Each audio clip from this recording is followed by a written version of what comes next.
सभी भक्तों को राधे राधे। हमारी वीडियो जो भी आपके पास आ रही हैं उनको अंत तक देखना है, और अंत तक देखना, यदि आपको पसंद आती है तो लाइक और कमेंट करें, और पहली बार यदि आप चैनल पर आए हैं तो इस चैनल को सब्सक्राइब करें, और बेल आइकन घंटी दबाना जरूरी है, जिससे कि सभी प्रोग्राम जो भी आते हैं वो सबसे पहले आपके पास आए। धन्यवाद। इधर तो राधा का हाल बेहाल है, और उधर जब भगवान कन्हैया मथुरा के करीब पहुंच जाते हैं, माताओं बहनों, कहां पहुंच गए भगवान श्याम परीक्षित जी? मथुरा के करीब भोजराज कंस का एक बाग है। उस बाग में जब भगवान पहुंचे हैं तो भगवान ने बाबा नंद से कहा है, बाबा अगर आपकी अनुमति हो जाए तो हम मथुरा नगरी को घूम के देखे आए। नंद बाबा कहने लगे, श्याम तुम्हारी आदत अच्छी नहीं है, और ये वृंदावन नहीं है, मथुरा है। तुम बिना बात के किसी से झगड़ जाओगे, कहा तुम कहीं घूमने नहीं जाओगे। कन्हैया बोले, बाबा हम किसी से कुछ नहीं कहेंगे, अकेले नहीं जा रहे हैं, बलराम भैया को भी लिए जा रहे हैं, चुपचाप जाएंगे और चुपचाप वापस आ जाएंगे। ठीक है चले जाओ, लेकिन किसी से कुछ कहना नहीं। भगवान बोले, बिल्कुल नहीं कहेंगे। अब बलराम को साथ में ले लिया। बलराम ने कहा, श्याम तुम्हारी आदत अच्छी नहीं है, तुम आगे नहीं चलोगे, पीछे चलोगे। बोले ठीक है हम पीछे चलेंगे। तो सभी ग्वाल आगे आगे जा रहे हैं, भगवान कन्हैया पीछे पीछे जा रहे हैं। और जब मथुरा की पहली गली में घुसे हैं, उसी मथुरा की एक गोपी कुआं पे पानी भरने आई थी। सभी ग्वाल तो आगे निकल गए, भगवान कन्हैया पीछे से वह गोपी के पास पहुंचे, घूंघट उठाया और बोले, कैसी हो?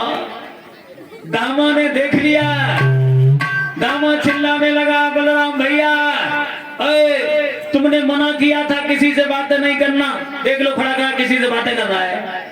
अब बलराम ने बुलाया, श्याम इधर आओ, हमने मना किया था किसी से बातें नहीं करोगे, क्या बात करने गए? कन्हैया बोले, भैया हमारा कोई दोष नहीं है। अच्छा तुम बात कर रहे, दोष हमारा है? बोले नहीं भैया, उन्होंने बुलाया और हमें ये पूछ रही थी तुम कौन हो, कहां से आए हो, तो हम बता आए। अच्छा बातें बहुत बनाना जानते हो, अब आगे नहीं तो पीछे नहीं, आगे चलोगे। वैसे भगवान पीछे चल रहे थे, अब आगे चलने लगे हैं। उधर जो गोपी कुआं पे पानी भरने आई थी, उसकी दो ननंद छत पर चढ़ी देख रही थी, खड़ी खड़ी देख रही हैं। जैसे ही भाभी घर पर पहुंची, बोली, आज समझ में आया कि कुआं पे पानी भरने काहे को अकेली जाती हो, घंटों घंटों खड़ी खड़ी बतलाती हो, आज भैया को आने दो। भाभी कहने लगी, आने दो, किससे बात कर रही थी? तो आज वो भाभी बोली, हम जिससे बात कर रहे थे बताएं कौन है वो, कौन है? तो बोली है भाभी,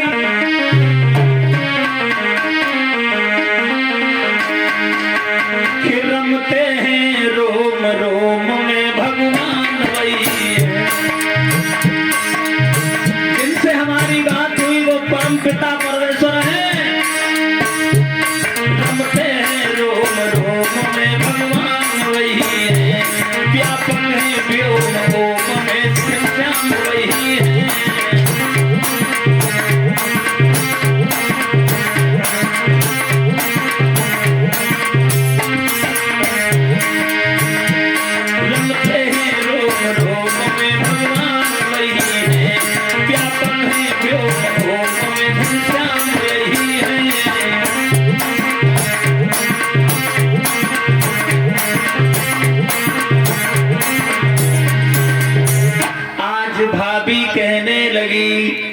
तुम्हें नहीं मालूम है जो वो जा रहे हैं वो यशोदा मैया के कन्हैया हैं।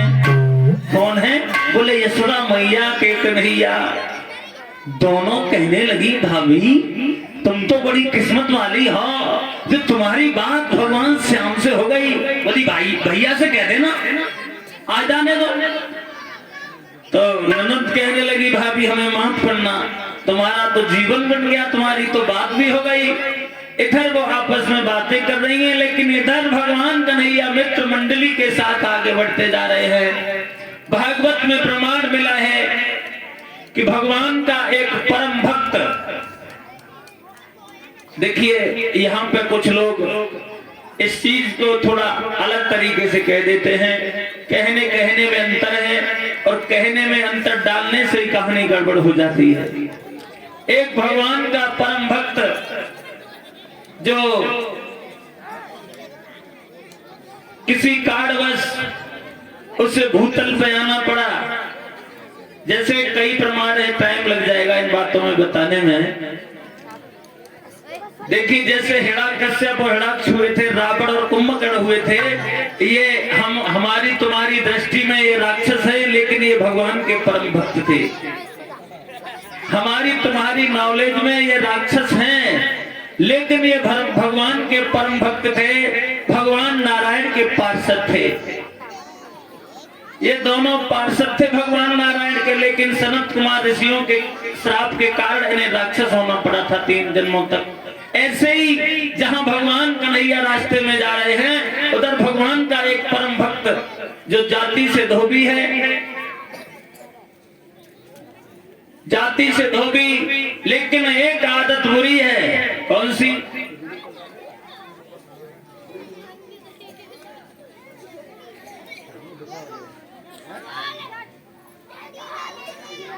शराब के नशा में झूमता रहा है। काय के नशा में?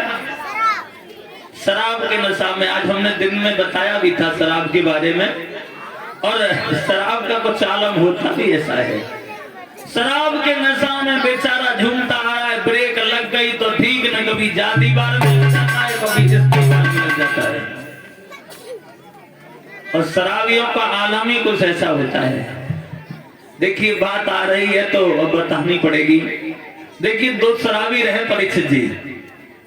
2 शराबी बैठे बैठे कुर्सियों पे और दारू पी रहे थे।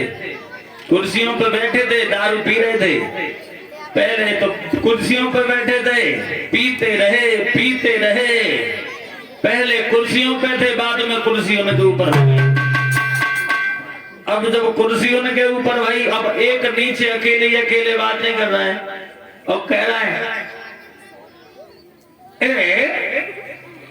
ये बता हम कुर्सी के ऊपर हैं कि कुर्सी हमारे ऊपर है? अकेले बात कर रहे हैं। लोग ये कहते मैंने कुछ नहीं किया, लोग ये कहते मैंने कुछ नहीं किया। मैंने क्या नहीं किया? मैंने 250 बीघा बेच के पी ली। फिर बोले लोग कहते हैं इसकी शादी नहीं होगी, लोग कहते हैं इसकी शादी नहीं होगी। मेरी तो शादी क्या होगी, मेरे बाप तक की शादी नहीं हुई। अब दूसरे हथे से बोले, अरे ये बता जब तेरे बाप की शादी नहीं हुई तो तू कहां से आया? अबे बोले तू नहीं जानता, पूरा क्षेत्र जानता है, हम तो अपनी माँ के साथ ही आए थे। तो देखिए शराबियों का आलम कुछ ऐसा होता है। वैसे दारू पीने से परीक्षित जी 3 फायदा बहुत अच्छे होते हैं। 3 फायदा होते हैं। कौन से होते हैं बता दें? देखिए पहला फायदा होता है, जो लोग ज्यादा दारू पीते हैं उन्हें बुढ़ापा देखने को नहीं मिलता है। काय को? क्योंकि जवानी में ही कहानी खत्म हो जाती है, बुढ़ापे तक पहुंच भी नहीं पाते हैं। दूसरा फायदा होता है, जो लोग और ज्यादा पीते हैं उन्हें कुत्ता नहीं काटते। कुत्ता कभी नहीं काटते। देखा होगा तुम लोगों ने, कहीं नाली में पड़े हुए तो बड़े प्यार से चाटते हैं, काटते नहीं है, और मौका लग जाए तो पिलाए और देते हैं। हंस रहे हो? हम सही बता रहे हैं। देखिए तीसरा फायदा होता है, जो लोग और ज्यादा दारू पीते हैं उनके घर में कभी चोरी नहीं होती है। क्यों? क्योंकि पी के कुछ रहता ही नहीं है, तो चोरी होगी काहे की? देखिए सज्जनों, अगर किसी की आदत है पीने की तो हम ये नहीं कह रहे कि बिल्कुल बंद कर दो। हाँ पियो, लेकिन थोड़ी पी के काम चला लेना चाहिए। लेकिन आदत वाला आदमी कभी आदत भूलता नहीं है। क्यों? जैसी जाकी भावना तैसी ताय सुहाए, सब नीम करो लगे पर ऊट प्रेम से खा। क्यों? एक बार एक डॉक्टर साहब आए मां साहब, और डॉक्टर साहब ने शराबियों को लाइन में बिठा लिया और एक कांच के गिलास में दारू पलट ली। काय में? कांच के गिलास में। बाद में एक उसमें कीड़ा डाल दिया। क्या डाला? कीड़ा। और वो कीड़ा जल गया, मर गया। डॉक्टर साहब ने कहा देखो भाइयों, दारू नहीं पीनी चाहिए। क्यों? क्योंकि देखो जैसे एक कीड़ा जल गया है ना, ऐसे ही अंदर से जला देती है, इसलिए नहीं पीनी चाहिए। पीछे से एक शराबी खड़ा हो गया, कहने लगा डॉक्टर साहब आज समझ में आया, आज समझ में आया, दारू पीने से कोई नुकसान नहीं होता, दारू पीने से कोई नुकसान नहीं होता, दारू पीने से तो पेट के कीड़े मर जाते हैं। तो कब तक रोकोगे? ध्यान रखना सज्जनों, आज वो धोबी शराब के नशा में झूमता हुआ आ रहा है। ब्रेक लग गए तो ठीक, न कभी इस दीवार में लग जाता है, कभी उस दीवार में लग जाता है। भगवान कहने लगे धोबी भैया, धोबी कहने लगा कौन है? हट, हट। भगवान बोले भैया हम कंस के मेहमान हैं, लेकिन कपड़ों से बड़े परेशान हैं। आपके पास बड़े सुंदर सुंदर कपड़े हैं, बड़े हमें दे दीजिए। कहने लगा कपड़े? मुंह है तुम्हारा पहने लगा? बिल्कुल नहीं दबा। और दबे भी कैसे? कोई दवा बनवाई है? प्रमाण तो ये मिला है सज्जनों, भगवान ने अपने हाथों से उस धोबी का प्रांत किया है और अपने धाम को भेज दिया है, उसका तरण कर दिया है। सबने वो कपड़े पहने, लेकिन राजा महाराजाओं के कपड़े कभी देखे भी नहीं थे, तो पहनने की अकल कहां से आई? उल्टे सीधे। कभी कह रहा है कि जामा का पाजामा पाजामा जामा बना लिया, साफे की साफी कर डाली, रुमाल कमर से बांध लिया।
ध्यान रखना सज्जनों, कुर्ता को पैरों में फंसाने लगे हैं, पाजामा सिर में डालने लगे हैं, उल्टे सीधे कपड़े। तब तक कंस का दर्जी आ गया। दर्जी ने सबके कपड़े फिट किए, आगे चले हैं सब ग्वाल।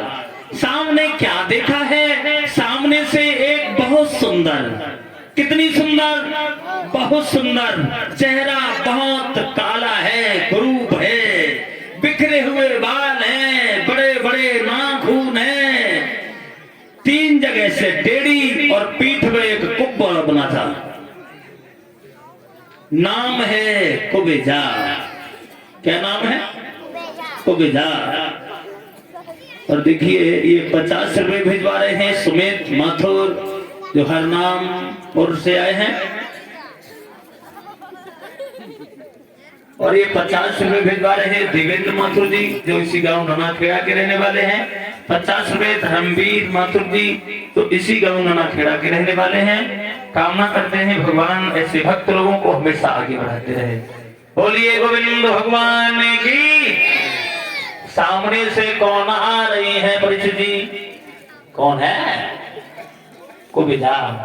और जब कुबिजा पास में आई, कुबिजा के हाथ में एक चंदन का कटोरा था।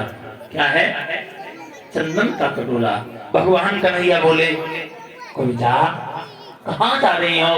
बोली कंस के तिलक करने। श्याम बोले, कंस के भांजे तो हम भी हैं, क्या हमारे तिलक नहीं करोगी? दामा कहने लगा, कन्हैया तिलक कराए तो अपने ही कराई लिए, जाके छुए चना ना छुए ना है, बस तिलक करा रहा है। अगर हमारी तरफ भेज दिया तो एक ही लठिया में समझ लेना। भगवान बोले ठीक है। आज कुबिजा जब भगवान कन्हैया के तिलक करने के लिए तैयार हुई है, माताओं बहनों, बेचारी उचक उचक के रह जाती हैं, भगवान कन्हैया के मस्तक तक नहीं पहुंच पा रही हैं। तब भगवान ने अपना पैर का अंगूठा कुबिजा के पैर पर रखा, थोड़ी से हाथ लगाया, फिर क्या था कि मोहन का हाथ लगाते ही और कुबिजा मिट के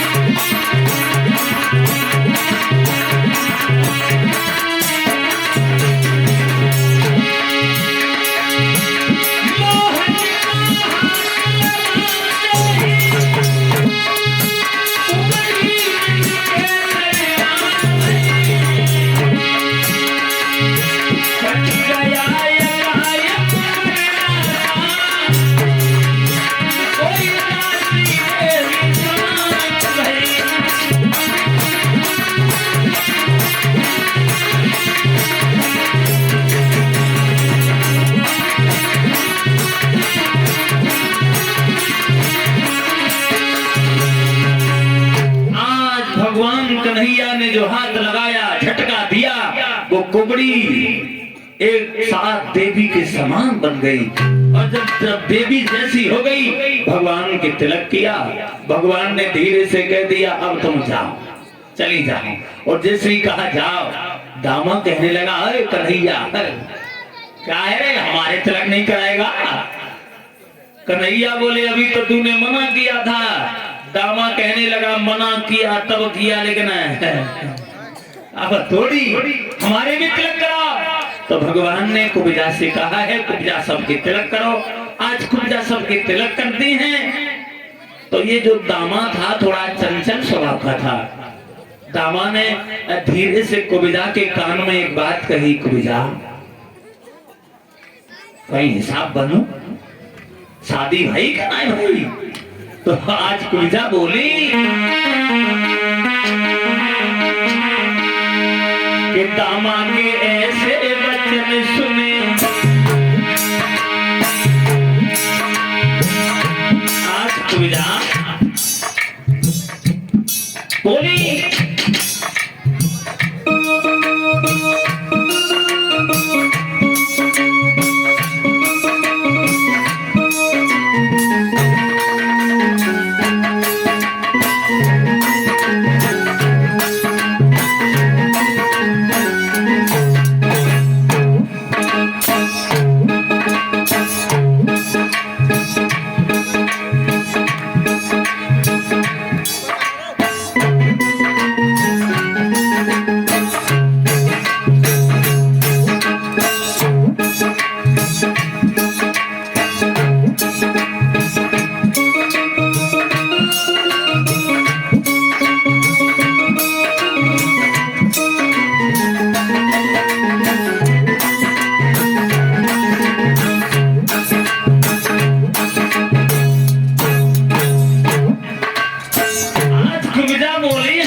सभी बता दिया है। सबके तिलक किया, सभी ग्वाल बाल आगे बढ़े हैं। उधर कंस ने देखा, कंस ने देखा कि कन्हैया और बलराम आ गए हैं। देखिए, हम दिन में एक चीज सुना रहे थे, वो ध्यान में आ रहा है, वो चीज छूट गई थी, वो दोबारा देख लेते हैं उसके बारे में। इधर कंस को पता लग गया है कन्हैया और बलराम मथुरा में आ गए हैं। आइए तब तक 2 लाइन इधर देख लेते हैं। एक पत्नी अपने पति के बारे में दूसरी सहेली से बोली है, बहन हमें ऐसे पति मिले, हम तो भगवान से यही प्रार्थना करते हैं, भगवान ऐसे पति सब मिले, सब मिले। कैसे हैं तो बोली, सुनो।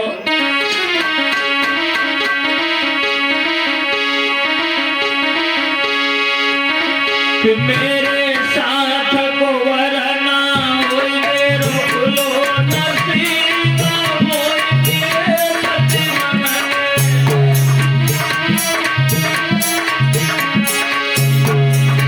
परीक्षित मोई दिए पति मन। मानो वचन हमारी हर पल मेरे संग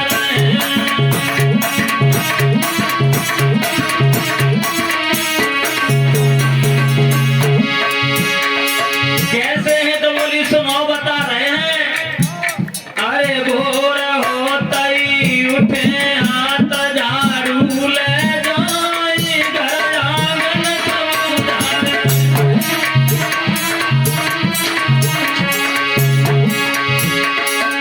परीक्षित घर आंगन समझाने।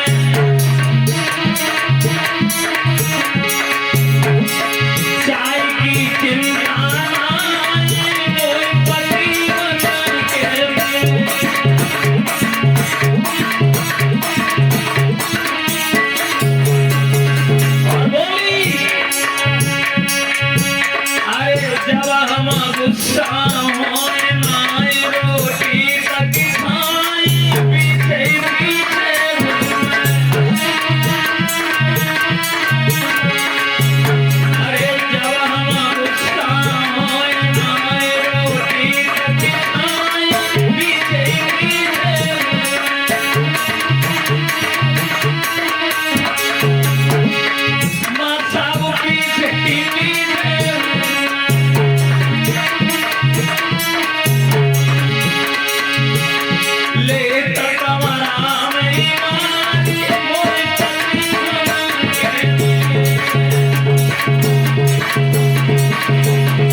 बड़ी अजीब सी बात गई। बोली, बहन अरे जवा हम पीहर जाए रात कोई बसब करे, भोर हो सही माने।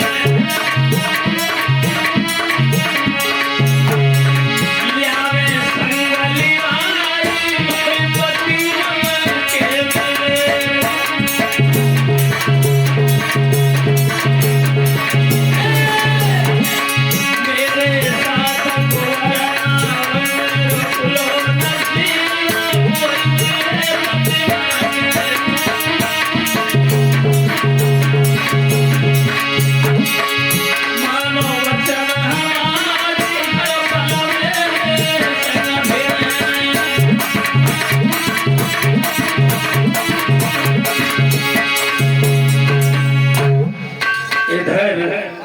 अब देखिए हमारे पास ये प्रमोद कश्यप और विवेक कश्यप और देखिए ये 50 रुपए भिजवा रहे हैं। सप्तवीर, संजीव, अनकपाल और थान सिंह जी, सुरजीत, ये सभी हमीरगंज के रहने वाले हैं। ये भगवान की पावन कथा में 50 रुपए भिजवा रहे हैं। कामना करेंगे भगवान ऐसे भक्त लोग हमेशा खुश बने रहें।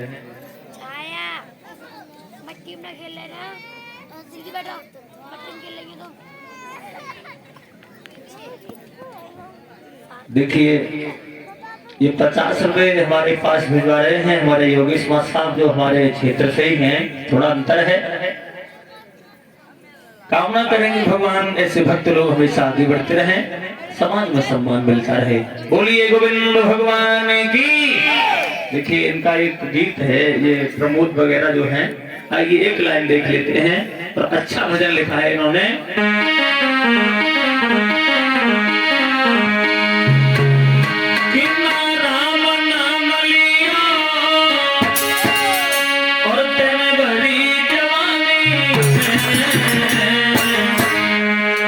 तू डूब के मर जा रे चुल्लू पानी, तू डूब के मर जा रे चुल्लू पानी।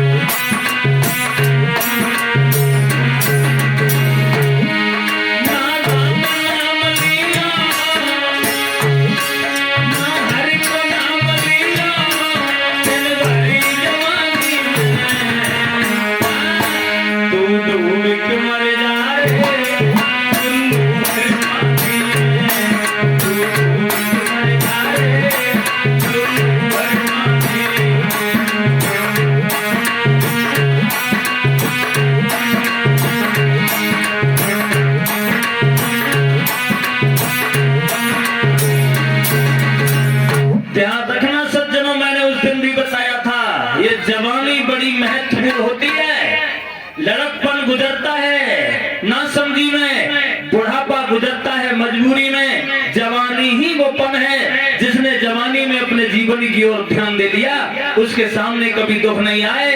और जीवन को जवानी में ही लगा 2.5 किलो पाउडर सब चप्पलें खरंजन पर घिसे नहीं तो कभी रोए आंसू नहीं आए। जवानी ही वो पन होता है, इंसान चाहे तो बन जाए और जवानी नहीं बिगड़ जाए। और भगवान का भजन जब समय मिल जाए, लड़कपन में, जवानी में, बुढ़ापे में, बहुत जरूरी है। भगवान का भजन कीर्तन बहुत जरूरी होता है भक्तजनों। उधर कंस ने सुना कि कन्हैया और बलराम आ गए हैं, तो अपने पहलवानों से कहने लगा, पहलवानों जिस समय का हमें इंतजार था वो समय आ गया है। हमारे ससुर जरासंध ने हमें कुबलिया पीर हाथी जो दान में दिया था, उस हाथी में 10,000 हाथियों का बल है। जैसे ही कन्हैया और बलराम अंदर प्रवेश करें, उस हाथी से कुचलवा दिया जाए, मरवा दिया जाए। जान ले दुनिया के लोग, कंस का काल मारा गया, भोजराज कंस अमर है।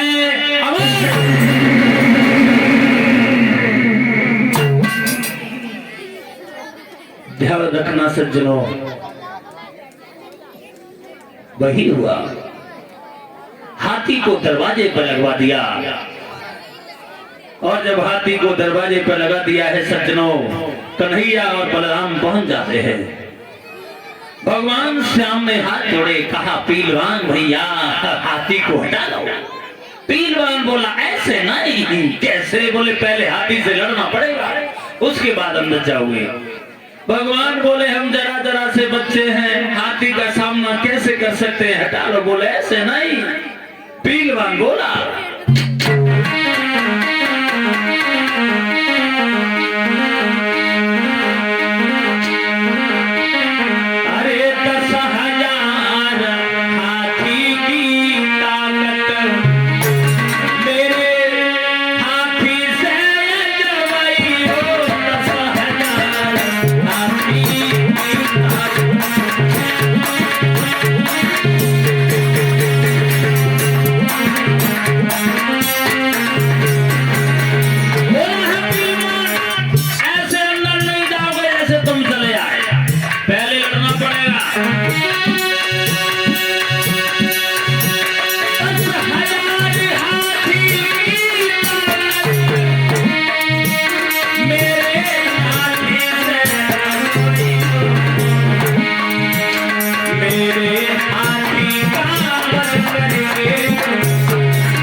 यहाँ पे भी दो प्रमाण मिले हैं परीक्षित जी।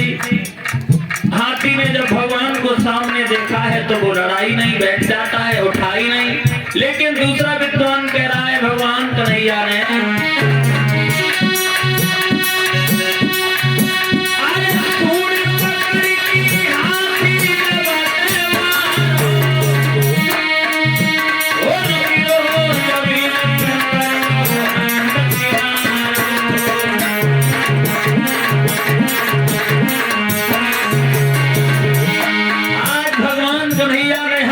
सूर को पकड़ लिया, घुमा के जमीन पे पटक दिया, दोनों दांत उखाड़ के उसके पेट में भोंक दिए।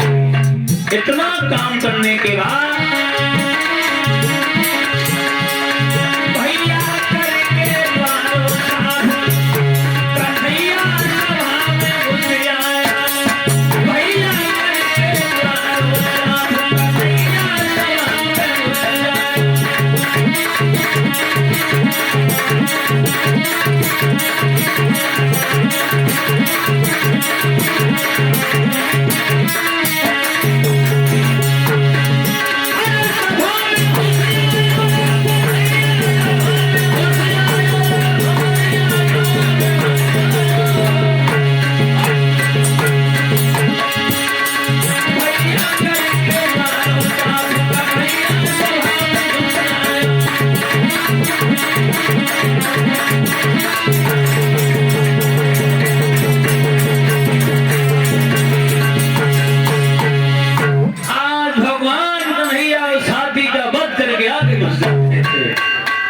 वहां पहुंच गए जहां वो धनुष रखा हुआ था।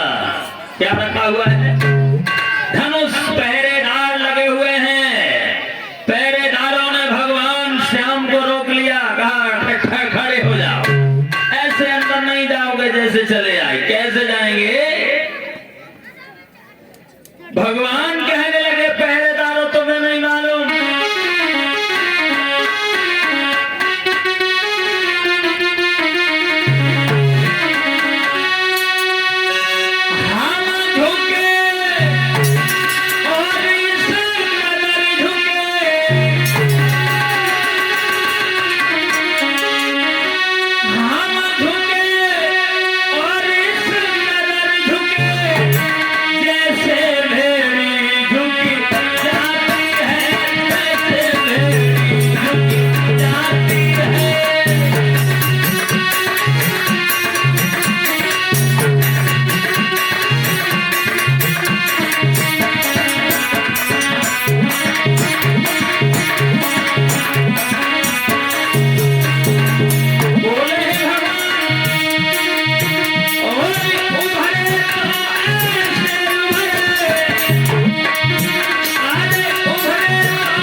पहरेदारों का वध कर दिया।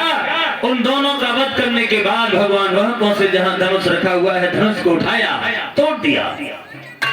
धनुष तोड़ने के बाद भगवान श्याम लौट के वहीं आ गए जहां बाबा नंद रुके हुए हैं, कंस के बाग में।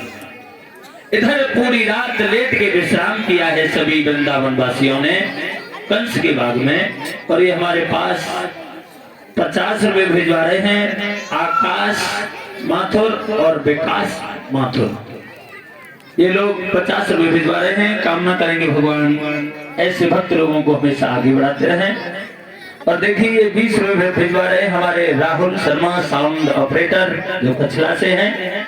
कामना करेंगे भगवान ऐसे भक्त लोग हमेशा आगे बढ़ते रहें, समाज में सम्मान मिलता है। बोलिए गोविंद भगवान की। देखिए इधर तो पूरी रात लेट के विश्राम कर रहे हैं वृंदावन वासी। और जो ये है ना हमारा रामू, अब तुम लोग कहोगे तुम हंसते काहे को, तो हम बता रहे हैं कि हमने इससे मना किया है कि तू बातें कम किया कर, लेकिन नहीं मानता है। अब ये बातें करता है तब बहुत हकलाता है, हकलाता है बहुत, और ना मानो तो प्रैक्टिकल करके देख लेना। सुनो, और क्षमा चाहेंगे अगर कोई, हाँ अगर बैठे हो हैं, वैसे इन हकलों की कई ब्रांड होती है, हम किसी की नहीं बता रहे, देखो हम बता रहे हैं। एक हमारे मामा के लड़का है, अब उस लड़का का जो नया साल लगा तब फोन आया, और जब फोन आया सुबह फोन आ गया, बोला भैया, हमने भी बता, बोले भैया, हमने भी बता, बोले भैया, हमें पूरी बात बता, बोले भैया, अरे पूरी बात बता, बोले भैया, नया साल मुबारक। इन हकलों की कई ब्रांड होती हैं। कहने का मतलब है सज्जनों, देखिए हमारे वहाँ गुरुदेव ने जो बताया, एटा में एक नया लड़का फोटो स्टूडियो की दुकान की हुई।